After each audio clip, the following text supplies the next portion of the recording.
They terminated my employment at exactly 4:23 p.m. on a gray, drizzling Thursday afternoon for what Diane Fletcher called persistent attitude issues. Not performance deficiencies.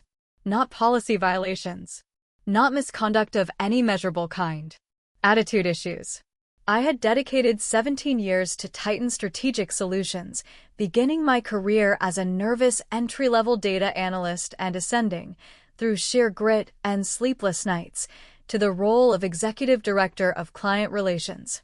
I had secured 4 National Excellence Awards, the glass trophy sitting right there on the shelf behind me as she spoke. I had generated $9.2 million in new business partnerships during the previous fiscal year alone. Yet, according to the corporate leadership sitting across from me, my attitude required immediate correction through termination. Before we dive deeper into exactly how I made them regret this decision, let me know in the comments, what city or country are you watching this from? The meeting lasted exactly 11 minutes, though the silence stretched it into an eternity. Diane sat rigidly behind her expansive glass desk, her posture defensive, her eyes refusing to lock onto mine for more than a second at a time. Positioned beside her was Carlos Hammond from Human Resources, a man who usually avoided eye contact in the break room, now holding a tablet poised to record every word of the proceedings. The air in the office was stale, recycled, and freezing, the standard temperature of corporate execution. "We're ending your employment relationship, effective immediately," Diane announced. Her tone carried all the warmth of an automated phone system telling you your call is important to them. She didn't blink. "You will execute these separation documents and surrender all company assets before departing the premises today." She pushed a thick, cream-colored manila folder toward me across the polished surface of her desk. The sound of the paper sliding against the glass was the only noise in the room. Inside that folder were 7 distinct documents, each representing what they believed would be my quiet, submissive acceptance of dismissal. There was the termination notification form, the final compensation acknowledgement, the company property return checklist, the confidentiality agreement, the restrictive covenant preventing competitive employment, the standard liability waiver, and finally, the comprehensive release. That last document was the holy grail for them. It was the piece of paper where I would supposedly relinquish all legal claims against Titan Strategic Solutions in exchange for precisely nothing beyond my earned wages. No severance. No thank you. Just the door. I picked up the pen. It was a heavy, expensive corporate pen with the Titan logo engraved on the barrel.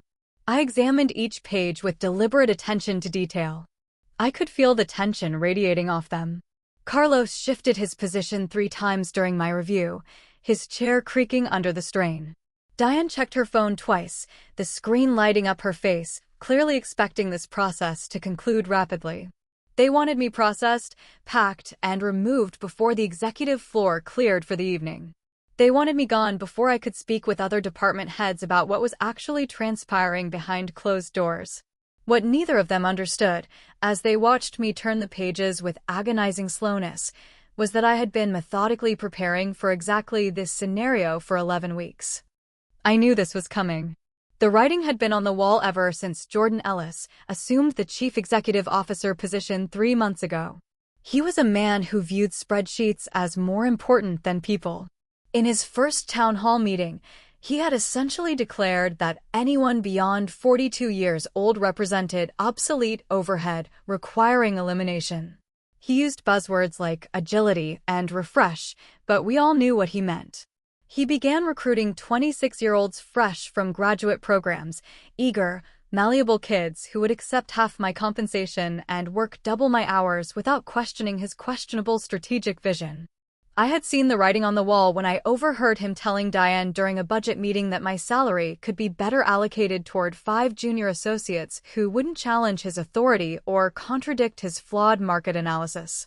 That was the moment the loyalty I had built over 17 years evaporated.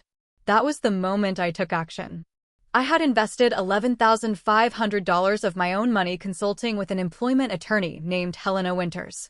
She was a shark in a silk blouse, a woman who specialized exclusively in wrongful termination litigation and knew where all the corporate bodies were buried. Together, we conducted an exhaustive, line-by-line review of my employment agreement from 2017. That was the year I had been promoted to executive director. Back then, Titan had been desperate to retain me. I had received a lucrative offer from their primary competitor promising 35% higher compensation. To keep me, Titan's previous CEO had agreed to very specific provisions, protections I had negotiated hard for. Protections that the current HR department, in their rush to purge the old guard, had completely forgotten existed. Those protections were approximately 7 minutes away from costing them substantially more than my annual salary package. I looked up at Diane. She was tapping her fingernail against the glass desk. "Is there a problem, Isabella?" she asked, her voice tight. "No problem," I said, my voice eerily calm. "Just being thorough." I signed the first document without hesitation. The termination notification, acknowledging my employment, concluded today. I signed the second form confirming my final paycheck would be processed according to the standard payroll schedule. I signed the third document listing company property to be returned, including my laptop computer, mobile phone, building access credentials, and client database access codes. Then I reached the confidentiality agreement. This was the standard non-disclosure document preventing me from discussing proprietary business information or client relationships. To Diane and Carlos, it looked identical to the hundreds of others they had filed over the years. Except, this particular agreement was no longer standard. Not after the modifications I had implemented 6 months earlier. During a routine contract review initiative back in June, Human Resources had distributed updated confidentiality agreements to all executive staff. It was standard procedure, or so they claimed. They assured everyone they were simply modernizing language to reflect current regulatory standards. "Sign and return within 3 weeks," the email had said. Most executives signed immediately without detailed examination. They trusted the system. I did not. I had brought that confidentiality agreement to Helena Winters. She analyzed it comprehensively and discovered 6 ambiguous provisions that could be interpreted multiple ways under state employment statutes. So, we made subtle modifications. Nothing overtly obvious. We didn't cross things out in red ink. We kept the font the same, the formatting identical. We just made minor adjustments to section designations, supplementary language in the footnotes, and cross-references to my employment contract that Human Resources wouldn't detect unless they conducted a word-by-word comparison with legal counsel present. Then I submitted my signed version. Human Resources filed it without scrutiny. Why would they examine it carefully? I was an executive director, not an attorney. They assumed I had signed exactly what they distributed. They never verified that the document I returned was identical to what they had sent. That represented their first critical mistake. Their negligence created a binding legal reality they were completely unaware of. Now, sitting in Diane's office, I signed the confidentiality agreement, the modified version that had been residing in my personnel file for 6 months. By accepting my signature on the rest of these documents, they were reaffirming the validity of that file. Then, I proceeded to the final document, the comprehensive release. This was the document where I supposedly waived all legal claims. This was their shield. But I had brought my own sword. I had added one carefully crafted sentence in the signature section. It was in small typeface on page 5, subsection 3. It looked like standard boilerplate text. It was easily overlooked if you weren't specifically searching for it, and Diane certainly wasn't searching. She was looking at the clock. The sentence read, "upon involuntary termination, without documented justification per company policy. Employee signature on this agreement constitutes acceptance of separation compensation outlined in Employment Agreement dated April 19, 2017, Addendum F, Sections 4 to 9. Nobody read it. Not Carlos, who was too busy making sure the recording light was on. Not Diane, who was already mentally planning her dinner. They simply observed me sign the paper and exhaled with visible relief. They interpreted my compliance as defeat. They thought I was rolling over. I closed the folder and pushed it back across the desk toward Carlos. "Everything appears to be in order," I said. I stood up, smoothing the fabric of my skirt. I placed my laptop, my company phone, and my building access card on Diane's desk next to the folder. I stood tall. I didn't cry. I didn't beg. I didn't ask for a second chance. "Thank you for the opportunity," I said with complete composure, looking Diane dead in the eye. "This has been educational." Diane blinked, surprised by my lack of emotion. "We wish you the best, Isabella." "I'm sure you do," I replied. I turned and walked out of the office. I walked past the cubicles of the junior associates who would be taking over my accounts. I walked past the break room where I had celebrated birthdays and anniversaries. I walked to the elevator, pressed the button, and rode it down to the lobby in silence. I departed Titan Strategic Solutions at 4:34 p.m. with my professional dignity intact and a legal mechanism activated that they would discover in approximately 4 hours. The drive home required 42 minutes through thick rush-hour congestion. Usually, this drive was a source of immense stress. I would spend it on hand-free calls, putting out fires, managing client expectations, worrying about quarterly targets. But today, I didn't experience frustration. I sat in the gridlock and watched the rain streak against the windshield. I had nowhere urgent to be. No client meetings to attend. No project deadlines to satisfy. For the first time in 17 years, my evening existed completely free of professional obligations. The silence in the car wasn't lonely, it was liberating. I stopped at a specialty market on the way, a place I usually only visited on weekends because it was too out of the way for a workday. I purchased ingredients for an actual home-cooked meal instead of my typical restaurant takeout. Fresh herbs, a whole chicken, root vegetables, a bottle of expensive white wine. When I arrived home, I began preparing dinner properly. I chopped vegetables with a rhythmic precision, the knife hitting the cutting board providing a strange sense of satisfaction. My husband, Samuel, arrived at 6:45 p.m., looking exhausted from his own day. He stopped in the hallway, surprised to find the house smelling of rosemary and roasting meat. "You're home unusually early," he observed, setting down his briefcase and loosening his tie. "And you're cooking? On a Thursday?" "I was terminated today," I told him casually, opening the oven to check the temperature. He froze in the doorway. His expression shifted instantly from confusion to deep concern. "What? Terminated?" "Like, fired." "Fired," I confirmed. "For attitude issues." "Isabella, oh my God." He walked over, ready to offer comfort, ready to handle a crisis. "Are you all right? We'll figure this out. We have savings, we can." "I'm exceptional," I replied, cutting him off with a smile. "I adjusted the seasoning on the vegetables." "Just wait, Samuel. This situation improves dramatically. Pour yourself a glass of wine." We were midway through dinner when it happened. My personal cell phone, which I had placed face up on the table, began to ring. The screen lit up. Unknown caller identification. My heart gave a single, hard thump against my ribs. It was starting. I picked up the phone. I didn't answer immediately. I let it ring once. Twice. 3 times. I took a slow sip of wine, savoring the oaky flavor. On the 4th ring, I swiped the screen. "Isabella Rhodes," I said, my voice steady. "Ms. Rhodes," a man's voice said. There was tension evident in every syllable, a tightness that suggested he was gripping the receiver too hard. "This is Douglas Peton, General Counsel for Titan Strategic Solutions." I smiled at Samuel, who was watching me with wide eyes. "Good evening, Mr. Peton," I said, maintaining a perfectly neutral tone. "To what do I owe the pleasure?" "I believe I concluded all my business with the company this afternoon." We need to discuss the documents you executed today," he said. His words were coming quickly, tumbling over each other.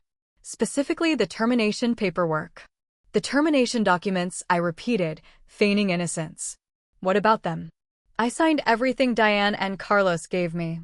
"Is something missing?" Silence. I could hear papers rustling frantically in the background. I could hear the hum of the speakerphone. "There is specific language," Peton said, his voice strained. "In the signature section. On page 5, subsection 3 of the comprehensive release." He paused, waiting for me to speak. I didn't. I let the silence stretch. "Did you review that language before signing, Ms. Rhodes?" he finally asked. "Mr. Peton," I said calmly, leaning back in my chair. I dedicated 17 years to your company. I reviewed every single page with the utmost care. That is precisely why I signed. The silence that followed was profound. It wasn't just a pause in conversation. It was the sound of a very expensive realization hitting a very arrogant legal team. I could hear his breathing, heavy and irregular, but no words emerged. Then, in a voice much smaller than one would expect from a company's chief legal officer, he whispered, "Please tell me you haven't signed the confidentiality agreement yet." "I signed everything Human Resources provided," I responded cheerfully. "All termination documents. The complete package. It's all in Carlos's inbox." His voice cracked slightly. "Everything? All documents?" "Yes, all documents," I confirmed. "Why is there a problem, Douglas?" Another pause, longer this time. More rustling. Someone else was speaking urgently in the background, a muffled, frantic whispering. Then Peton returned to the line, his voice now carrying a distinct tremor of panic. "Ms. Rhodes," he said, "I need you to read me the exact language from the signature section of the comprehensive release you signed. Right now." I retrieved the photograph I had taken of the document before signing, though the gesture was purely theatrical. I had memorized every single word of that paragraph weeks ago. I took a slow sip of wine, letting the silence on the other end of the line ripen. I could hear the faint, frantic scratching of a pen and the muffled sound of Peton covering the receiver to bark a command at someone in his office. "I'm waiting, Ms. Rhodes," he said, his voice tight. "Of course," I replied, my tone helpful and bright. "It's in the signature section, specifically embedded in the acknowledgement clause. It reads, 'Upon involuntary termination without documented justification per company policy, employee signature on this agreement constitutes acceptance of separation compensation outlined in employment agreement dated April 19, 2017. Addendum F, sections 4 through 9. I read it slowly, enunciating every syllable. The silence that followed was deafening. It was actually physically deafening. I could hear him breathing, short, sharp intakes of air, but no words came. The background rustling stopped completely. Finally, he spoke, his voice barely rising above a whisper. "And what, specifically, does Addendum F specify?" "Oh, you don't have it in front of you?" I asked, feigning surprise. "It stipulates a minimum of 3 years base compensation plus all accrued benefits. It also triggers the immediate vesting of all stock allocations and performance incentive payments as specified in the original agreement terms." I paused for effect. "That is, of course, upon involuntary termination without documented justification." More silence. Then I heard him speaking to someone else, his hand imperfectly covering the phone's microphone. Asterisk, she embedded it in the release. Yes, the actual release. The entire separation package is triggered. I don't know how this wasn't caught. Who reviewed this? Asterisk. When he returned to the line, his voice was carefully controlled. It was the kind of forced calm that comes from barely contained panic, the sound of a man trying to dismantle a bomb with shaking hands. "Ms. Rhodes, there appears to be some confusion regarding the documents. We would like to arrange a meeting to discuss this situation. Perhaps first thing tomorrow morning." "There is no confusion on my end, Mr. Peton," I said pleasantly. "I signed exactly what your Human Resources Department provided. The confidentiality agreement I returned during the contract review initiative 6 months ago. The comprehensive release from your standard termination package today. Everything was properly executed and accepted by Titan Strategic Solutions." Peton attempted a different approach, his tone hardening slightly. "The confidentiality agreement you signed isn't the version we distributed, Isabella. We know that now." "That is accurate," I admitted freely. "It is the version I submitted. And it is the version your Human Resources Department accepted, filed, and stored, making it part of my official employment file. That is my controlling confidentiality agreement under state contract law. Your acceptance of my signed version constitutes agreement to those modifications." "Ms. Rhodes," Peton snapped, his voice rising and losing that careful control. "Employees don't get to modify company documents unilaterally. They do when employers accept those modifications without review," I replied, my voice turning steel cold. "You had 6 months to reject my confidentiality agreement. You didn't. You filed it officially. You treated it as valid. Now it is binding. I need to consult with our employment litigation team and call you back, he said quickly, the sound of papers shifting violently in the background. Feel free, I said. However, my attorney, Helena Winters, will be managing all subsequent communications. She specializes in employment law. Tell Jordan Ellis to have his team contact Ms. Winters directly. I disconnected the call before he could respond. I set the phone down on the granite countertop and looked up. Samuel was staring at me from across the dinner table, his fork suspended in midair, a piece of roasted potato forgotten on the tines. The company's lawyer just called you, he asked slowly, blinking as if he were seeing a stranger. Their general counsel, I corrected, taking another sip of the Pinot Noir. It tasted exceptionally good tonight. It sounds like he just discovered they owe me approximately $680,000. Possibly more, depending on the stock allocation valuation. Samuel's eyes widened considerably. He set his fork down. How is that even possible? You said they fired you. Because my employment agreement from 2017 contains a separation package provision they forgot existed, I explained, cutting into my chicken. And when they terminated me without documented justification for attitude issues, they triggered it. But the elegant part is the release I signed today. It includes language accepting that separation package. So, by their own documentation, they have acknowledged they owe it to me. His expression shifted from shock to something resembling awe. That is absolutely brilliant. That is strategic planning, I corrected gently. I have been preparing this for 11 weeks. My phone rang again 33 minutes later. The caller ID showed a different number. Isabella Rhodes, I answered. Isabella, it's Helena, Helena Winters said, her voice carrying a vibration of barely suppressed excitement. I just received a very interesting voicemail from Titan's general counsel, Douglas Peton.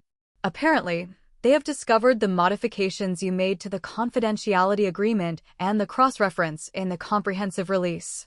They're in complete panic mode. Excellent, I said, leaning back against the counter. That was the plan. She laughed, a sharp, delighted sound. Isabella, this is the most elegant legal trap I have witnessed in 19 years of employment law practice. You embedded the separation package acceptance in documents they believed were protecting them. Now they can't argue you didn't agree to termination terms without simultaneously acknowledging those terms include paying you nearly $750,000. It's beautiful. When do we meet with them? I asked. Tomorrow at 3 p.m. if you're available, she said. At my office. Neutral territory. I cleared my afternoon schedule the moment Peton called, I replied. I'm available. Let's collect what they owe me. Perfect, Helena said. I'll send Peton a formal demand letter tonight outlining our position. Employment agreement dated April 19, 2017 remains valid and controlling. Addendum F specifies separation package terms. Your signature on the comprehensive release constitutes acceptance of those terms based on the language you added. They are contractually obligated to pay. If they refuse, we file for breach of contract and add wrongful termination, age discrimination, and breach of good faith dealing to the claims. Estimated jury verdict range would be $1.1 to $1.8 million. They'll settle. They have no choice. The meeting occurred the following afternoon at Helena Winters' office in the financial district. The conference room was all glass and chrome, overlooking the city skyline, a stark contrast to the stuffy, enclosed office where Diane had fired me 24 hours earlier. Douglas Peton arrived with 3 associates, all of them looking like they had spent the entire night reviewing documents and realizing exactly how catastrophically they had failed. Diane Fletcher walked in behind them, looking decidedly uncomfortable in a gray suit that seemed suddenly too large for her. Carlos Hammond from Human Resources sat in the far corner, opening his laptop and appearing like he wanted to be literally anywhere else on the planet. Nobody looked pleased. Peton was perhaps 51, wearing an expensive suit and the bearing of someone accustomed to winning legal arguments through intimidation. But today, the bags under his eyes were heavy, and he looked like he'd aged 7 years overnight. Ms. Rhodes, Peton began, setting his briefcase on the mahogany conference table with a heavy thud. We've reviewed the documents you signed yesterday. There appear to be significant discrepancies between what we provided and what you executed. No discrepancies, Helena said smoothly from beside me, opening her own slender folder. My client signed exactly what your Human Resources Department gave her. The confidentiality agreement she signed is the one she submitted during your contract review initiative 6 months ago. The comprehensive release is the standard form from your termination package. We have copies of everything if you'd like to review them. Peton pulled out his own folder, the movement sharp and precise. He slapped a paper onto the table. The confidentiality agreement Isabella signed is not the version we distributed in June.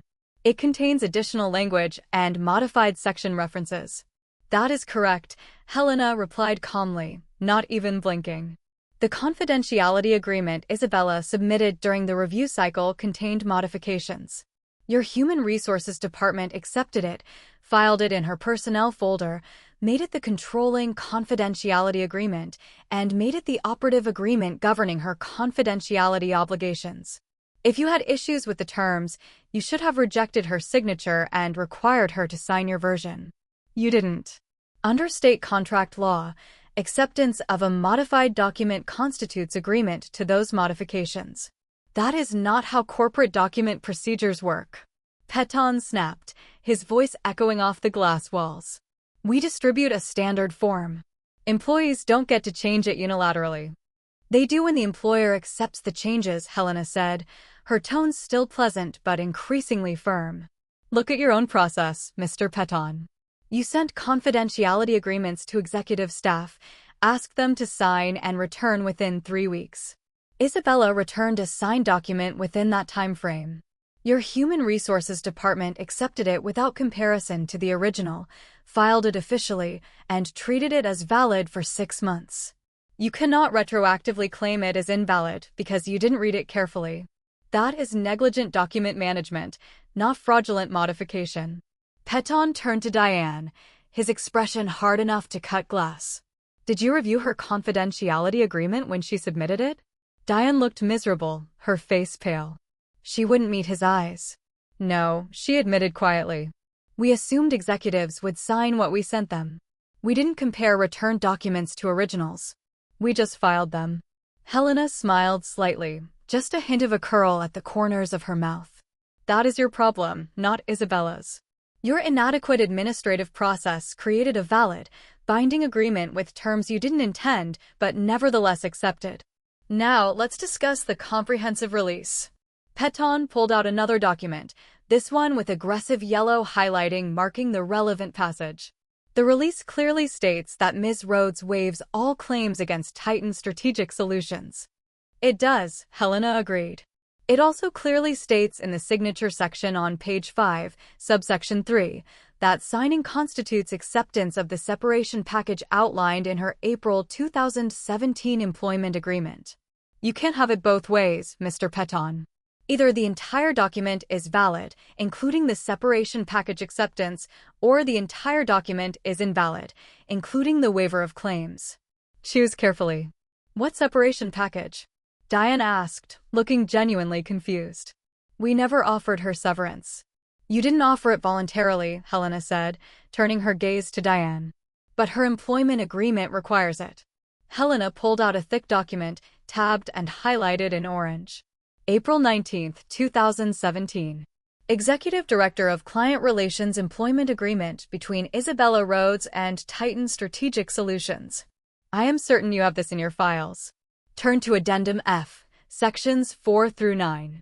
Separation Package Provisions. Peton flipped pages in his own copy, his jaw tightening with each rustle of paper. He read silently.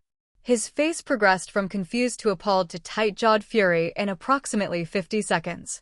This contract is 7 years old, he said finally, looking up. It is still valid, Helena replied. Never amended, never superseded, still controlling, still binding on both parties. Section 4 specifies that in the event of involuntary termination without documented justification, the employee is entitled to minimum 3 years base compensation.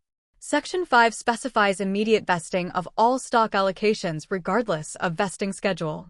Section 6 requires payout of accrued vacation time at current salary rate. Section 7 covers performance incentive payments earned but not yet distributed. Section 8 addresses continuation of health benefits for 18 months. She paused, leaning forward. Shall I continue? We terminated her for attitude issues, Diane interjected, her voice defensive but shaky. That is documented justification, isn't it? Is it? Helena asked, raising a skeptical eyebrow. Because state employment law requires that justification be specific, objective, and documented with progressive discipline procedures. Attitude issues is vague and subjective. Where are the written warnings? The performance improvement plans? The documented incidents with dates, times, and witnesses? The attempts at correction? The opportunities for improvement? Do you have any of that, Miss Fletcher? Diane hesitated. She glanced at Carlos in the corner. Carlos shook his head slightly, staring at his keyboard. No, Diane admitted, her voice barely audible. This was a business decision. Jordan wanted to reduce headcount in the client relations department. Then it is termination without documented justification, Helena declared, slamming the trap shut. Which triggers Addendum F. Which Isabella accepted by signing the comprehensive release with the language she added. Peton tried one last desperate approach, leaning forward, his hands clasped tightly on the table. The contract says minimum 3 years compensation. We can argue that is also the maximum. No, you can't, Helena replied immediately. Minimum means floor, not ceiling. It means at least 3 years, not at most 3 years. And when you factor in immediate vesting of stock allocations, accrued vacation payout, and performance incentive payments, the total compensation owed is significantly higher than just base salary. How much are we discussing? Peton asked. His voice was tight, controlled, the resignation setting in. Helena slid a single sheet of paper across the polished table. It was a detailed spreadsheet. I had seen it before, of course, but watching Peton's face as he read the numbers was satisfying in a way I hadn't anticipated. 3 years base compensation at $145,000 annually equals $435,000, Helena recited, her voice matter-of-fact. Stock allocations granted in 2017, 2019, 2021, and 2023, all vesting immediately per Section 5, current valuation $162,000. Accrued vacation time, 71 days at current daily rate, $39,800. Performance incentive payment for this year, earned but not yet distributed per Section 7, $48,000. She tapped the bottom line of the spreadsheet. Total, $684,800. Plus statutory interest at 8% annually from the date of termination until paid in full. Every day you delay makes this more expensive. Peton's jaw tightened until I thought his teeth might fracture. He stared at the number, then at me, then at Diane. The silence in the room was heavy, suffocating. We're not paying that, he said finally. That is your prerogative, Helena said calmly, closing her folder. Then we file suit tomorrow for breach of contract. And we had wrongful termination. And we had age discrimination, given Jordan Ellis's systematic replacement of employees over 42. And we had breach of the implied covenant of good faith and fair dealing. She stood up. We will be seeking the $684,000 contractual debt, plus punitive damages for the discrimination and bad faith, plus immediate vesting of Isabella's future stock allocations under the theory that terminating her to avoid those allocations is a breach of the employment relationship, plus legal fees and costs. Our estimate for a jury verdict is somewhere between $1.1 million and $1.8 million. Plus the publicity of a trial where your CEO's age discrimination pattern gets examined in open court. Helena looked down at him. Your choice, Mr. Peton. The room went silent. Completely silent. Diane looked at Peton with something approaching horror. Carlos had stopped typing.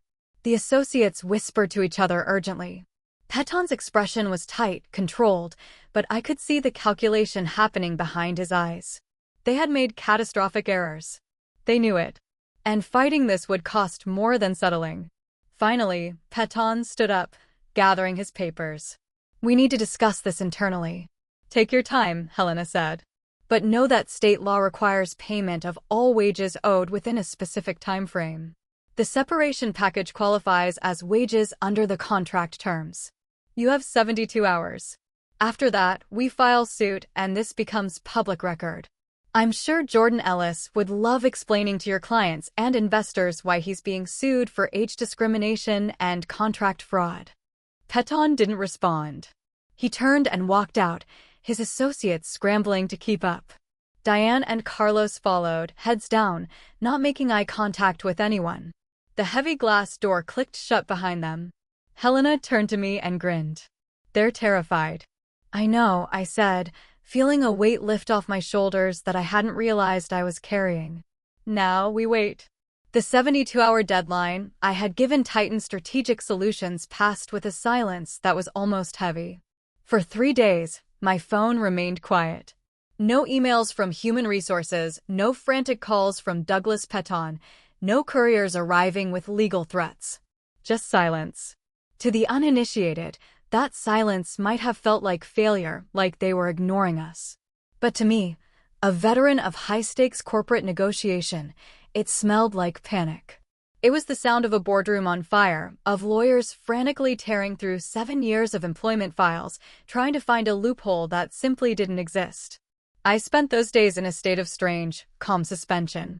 For the first time in nearly 2 decades, I didn't check my email the moment I woke up. I didn't spend my morning commute mentally rehearsing presentations. Instead, I drank coffee on my patio, watching the sun hit the garden, knowing that somewhere in a glass-walled office downtown, Douglas Peton was likely aging another 5 years. The call finally came 4 days later, breaking the morning quiet. "Isabella," Helena's voice came through the speakerphone, sharp and businesslike, though I could hear the undercurrent of adrenaline. "They've made contact." I set down my coffee mug, my pulse quickening just slightly. "And? They're offering $520,000, she said. "They're framing it as a goodwill gesture to avoid the time and expense of litigation. They want a full release of all claims, immediate sealing of the record, and a non-disparagement clause that would effectively gag you for life." I laughed, a dry, humorless sound. 520. "They're trying to discount the contractual minimum." "It's a lowball, obviously," Helena agreed. "Standard opening move. They're testing to see if you're desperate or just angry. If you're just angry, money usually fixes it fast. They don't realize you're neither. You're calculated." "Reject it," I said immediately, my voice steady. "We established $684,800 as the absolute contractual floor. That is the minimum they owe based on the documents they accepted. Counter with the full amount, plus the immediate vesting of the next 2 years of stock allocations. That brings the total liability to $795,000. They'll never agree to the future stock," Helena warned, though she sounded delighted by the audacity of the request. "That's pushing for damages we haven't technically incurred yet." "Then we file tomorrow," I replied, leaning back in my chair. "Make sure they understand that, Helena. I am not compromising. They breached the contract. They owe what they owe. Tell Peton that for every hour they delay, I'm adding interest calculations to the spreadsheet. Tell him I have the time, the resources, and the inclination to drag Jordan Ellis into a deposition room and ask him under oath why he fired everyone over 42. "I'll make the call," Helena said. "I'll make it clear we're prepared to go all the way." She called back 5 hours later. The sun had shifted across the sky, casting long afternoon shadows over the living room. "They blinked," Helena said, no preamble. "They've agreed to the $684,800. Plus, they're conceding on the immediate vesting of next year's stock allocations. They know they're beaten on the financials." "Excellent," I said. However, Helena continued, her tone shifting slightly. "There's a catch. They want a broader release. The document you signed only covered contract and wrongful termination claims. They want a specific, bulletproof waiver covering age discrimination and any future class action participation. They want to make sure you can't sue them for the reason why they fired you, just the how." I paused, tapping my finger against the granite countertop. This was the pivot point. The money was secured, but the principle remained. If I signed a general age discrimination waiver, I was letting them off the hook for their systemic purging of older employees. No, I said firmly. The release I already signed is valid. If they want me to sign a new, broader release specifically waiving age discrimination, they are asking for something of value. That costs extra. How much extra? Helena asked. Another $85,000, I said. And one more thing. I want a written admission. I want a clause in the settlement agreement stating that my termination was without documented justification. I want those exact words on company letterhead. Helena went silent for a moment. Isabella, the money is one thing. But the admission?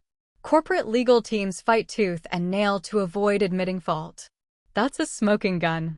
That's the price, I said. The admission is key. Once they put that in writing, it's not just for me. It's evidence. It's a signal. If they want this to go away, they admit they fired me without cause.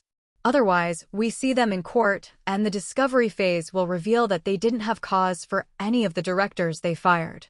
Helena laughed, a genuine, full sound of admiration. You're enjoying this. I am, I admitted. They tried to discard me like I was broken equipment. Now they're learning that worthless costs nearly $750,000. Call them back. It took another 3 days of grinding, excruciating negotiations. Peton tried to wiggle out of the admission. He tried to reduce the additional payout. He tried to threaten that they would rescind the original offer. But we held the line. We knew what they were afraid of. They weren't afraid of me. They were afraid of the pattern I represented. Finally, they capitulated.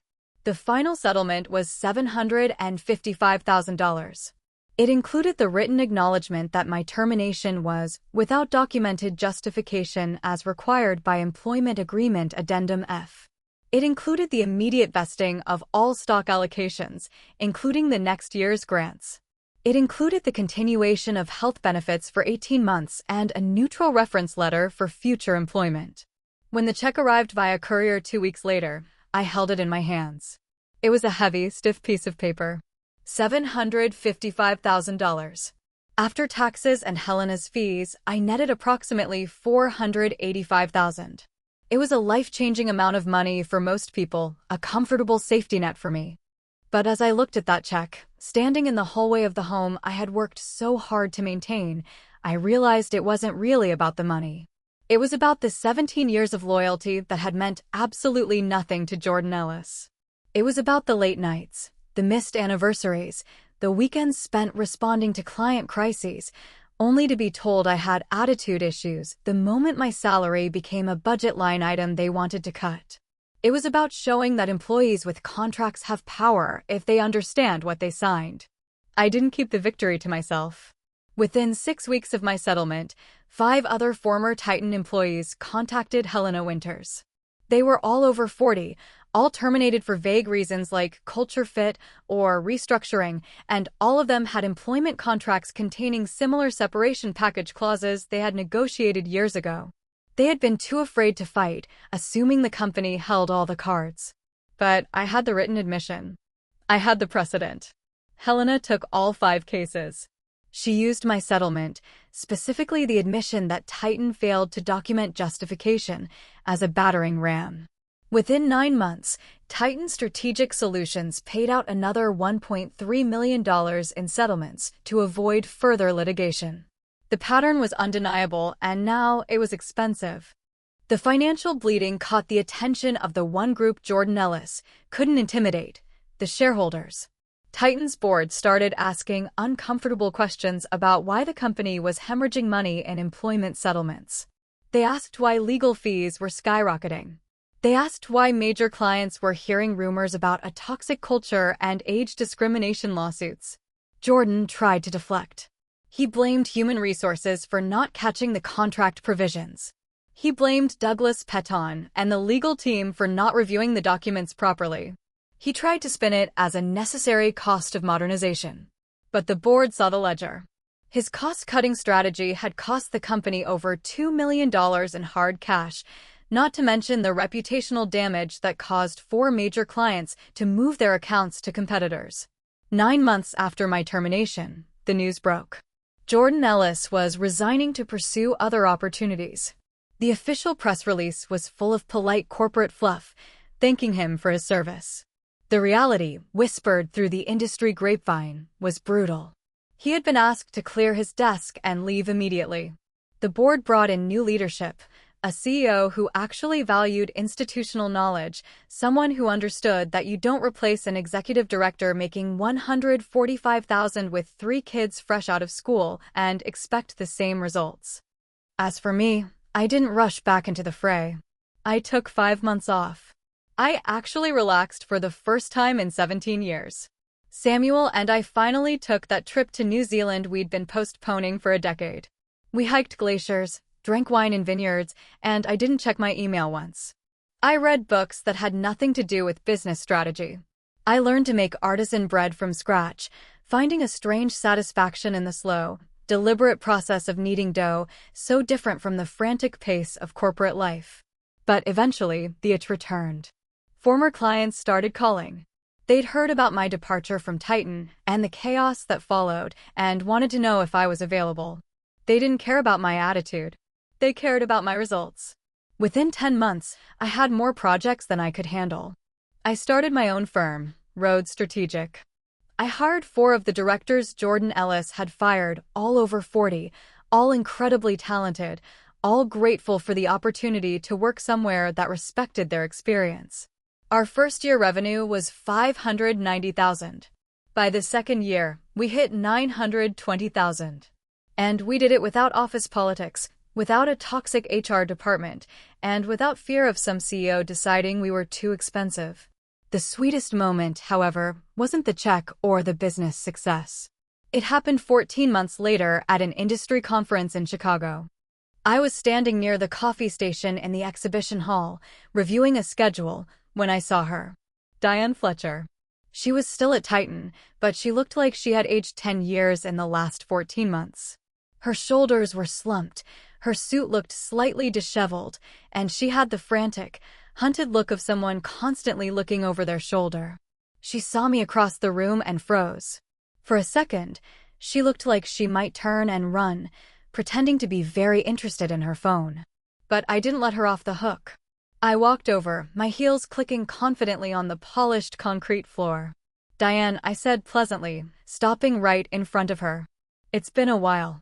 She looked uncomfortable, shifting her weight from foot to foot, clutching her coffee cup like a shield. "Isabella." "Hi.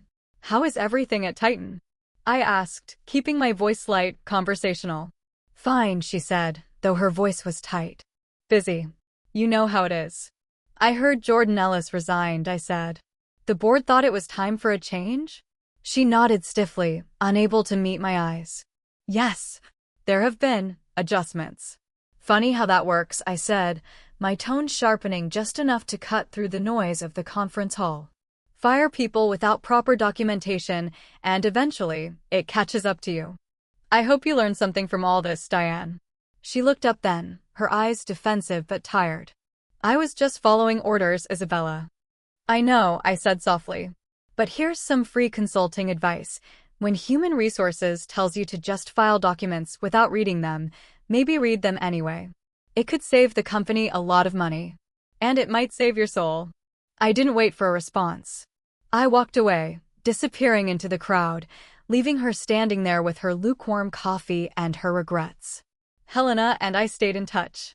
She refers employment cases to me occasionally, asking me to review contracts and identify leverage points from a business perspective. I've helped 14 people in the past 3 years negotiate better settlements or fight wrongful terminations. Each time, the strategy is the same. Document everything. Understand your contracts. Know your rights. Most employees don't know what they're entitled to. They assume the general release is the end of the story. They assume the company holds all the power. But contracts are binding on both parties. Legal language matters. Small modifications to standard forms can create obligations companies never intended to agree to.